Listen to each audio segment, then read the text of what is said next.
it's Miss Naomi here with Pastor Austin and Mr. Mark, and we are in our very first week of our December series, The Big Give, talking all about Christmas, celebrating Jesus, God's biggest gift to us. So, as we get ready to celebrate this holiday season, there's all kinds of things that you can do to make your loved ones, family, and friends feel special. Gifts don't always have to be something maybe you buy or spend money on. It could be something that you make personally for them. And one of my favorite things to do is to make baked goods around the holidays for people that are important in my life. So today, we are going to make and decorate a cake just to kind of celebrate getting ready for Christmas, getting ready for the season, and it's Jesus' birthday. Absolutely. So it's kind of like a birthday cake too. Absolutely. I love cake. I'm glad we're all here together, so we're gonna get ready, make sure we've got everything ready to go, make this cake, and so teamwork, like we're gonna do it together? We're gonna work together, teamwork. All right. Can't really do it alone, so we're gonna get ready and make sure that we're ready to bake this cake. Great. Let's go.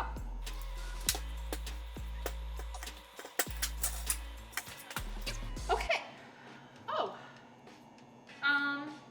Yes. We're ready. Not exactly what I meant with teamwork, but it's cool. We're gonna make it work. What you're gonna want to do is find a recipe for the cake. You want to find maybe a family recipe that you found, or you can always find some good ones online. Yep. But once you found your recipe, you really just want to make sure that you have all of your ingredients together. You want to make sure you've got everything ready in one place, so that once you get started, you don't have to stop, make a run to the store, or anything like that. Especially around the holidays, they can be really busy. Keep it all within an arm's reach, kind of. Absolutely, exactly. Now we want to grease our pans. So we've got two cake pans. We've got our over pan. there, and we've got some butter over here. So we're going to use the butter. So you just kind of want to take the butter and kind of move it around the pan, give it a nice coating, and make sure that you're totally ready, because this will help to make sure that your cakes don't stick in the pan once you take them out of the oven. Oh yeah. Look at all the way around it. That's so good. Doing a good job. All right.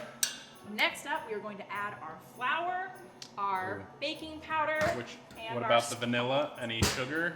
What should I grab first? The sugar first? No? Yeah. The flour. Okay, in the bag. Got it. Yes. So we need open it 2 cups of flour. You really want to make sure you're exact with your ingredients, because you don't want to mess your cake up. Get a little flour in. Perfect. Dump. Yep. Good.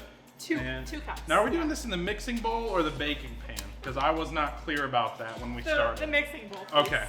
We're going to be using some salt. I'll grab it. Granulated salt. Yep. Get it open. It's got a pour spout. 1 teaspoon of salt. Here's the trick, though.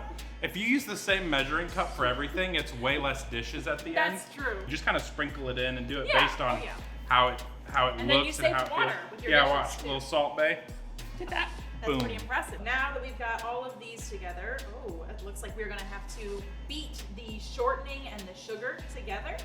Okay, now we need butter. Well, yeah, but you're going to need the shortening that's not in there yet. Is that a full stick or a half stick? Just a full stick, so that whole thing is good to go in there. So you want to make sure you kind of mix it until it's light and fluffy. If you grab the bowl and you kind of cradle it against your body, now you can really get a good rhythm to it. That's good. Hey. It might be easier to knead it, kind of like you're baking a dough. That's true, absolutely. We're going to add some vanilla. Ooh, so perfect. Take this vanilla here. Let me make sure I know. We need just a little measuring cup for this 1 teaspoon. So it should be just very little vanilla. That's a bigger one, but I think Vanilla's it'll work. a strong flavor, so you don't want to add too much. So That's just probably 1 perfect. teaspoon, very small, very light amount. Now that we have made our cake mix, it is time to put it into the prepared pans that are nice and prepared with the shortening and nothing else in them. Oh, wait, we forgot some ingredients. We need some eggs and some milk. So 3 eggs and 1 cup of milk. So here's 1, 2, 1 last egg. There we go. All right, and then we've got our milk. Let me just grab that. Yep, we're gonna need 1 cup of that. So that's like this milk kind of helps the consistency of the cake batter. And well, really maybe kind a of little helps more. it blend I'll all have milk. together. Yeah, there we go. I think that's good. Do we whisk it now? We should probably mix it up a little bit more, yeah. I'm just gonna use my hands. It's just easier to really get Yeah. the feel for it, and you can really tell. And now that you've got where all the the ingredients in texture's too, you can kind of see the texture of the cake too. Now that our cake batter's ready, we're gonna go ahead and pour it into the 2 prepared pans with the butter. They're greased. Okay. The oven just finished preheating, I think, so it is ready to go in. Perfect. We're gonna get these in the oven. They'll have to cook for about 20-30 minutes, so we're gonna kind of see, look for a nice even brown layer when they're done. And we'll be back in just a couple minutes to decorate. Now that our cakes are done baking, we've got a nice little cardboard piece here so that we can decorate the cakes on that once we take them out of the pans. But we decided to do some Christmas colored frosting for this cake. We have white as kind of a nice base. We have red and green. Red and green. We're gonna put a nice layer of white buttercream in between these 2 cakes. So you wanna put just a nice even layer. So you're probably gonna need a little bit more than that. Okay, a little more? Yeah, a little bit more than that. But you really just want to make sure that you've got a nice amount of buttercream because you don't want the flavoring to be too overpowering and overpower how much cake you have in your ratios. It is time to add the second layer of our cake. We're making a 2-tiered cake. It's going to be really nice. Now that we've got our cakes layered, we're going to use some more of that white buttercream frosting, and we're going to give our cake a nice base. I'm a natural at this. Watch, I can do it with my eyes closed. Ready? Wow. Well, that's pretty impressive. Thank you. You want to completely cover the side too. Oh, I've seen these videos on Instagram where they put it on like a spindle and then it just spins. So let me see if I can, I don't have a spindle, but if you spin it and then you just hold, so you spin it and you just hold the thing still Just like and then it automatically gets on it. Perfect.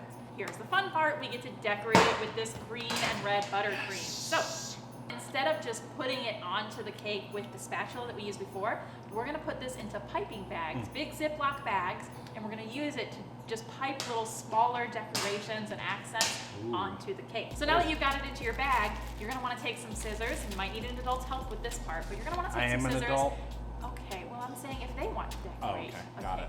You want to take some scissors and you want to just cut a very small hole into the corner of the bag. I cut off the end. Yep. Now oh, there it is. Yep, you're going to just use your hand to slowly and lightly squeeze that green colored frosting onto the edges and around your cake. Ooh, there we go. Absolutely. There we go. Love it. One more, we're going to do the red color. Red. All right, just a little bit of red added to the green. Absolutely. Very small. Ooh. Okay, excellent.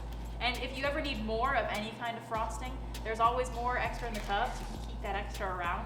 You can apply it in whatever way you want to the cake. We have finished decorating our cake. What you want to do is you want to find a nice pretty box, some sort, and we're going to just kind of present this cake to our family, friends, whoever it is, and they're going to know that you took time, resources, supplies out of your day to create them a special cake for the holidays. They're going to feel so loved. Right? It's one of the best gifts that you can give. I think that went pretty well. Yeah. I'm excited to present these gifts, but I think we're ready to talk a little bit more about Christmas. I'm excited. All right. We'll see you next week.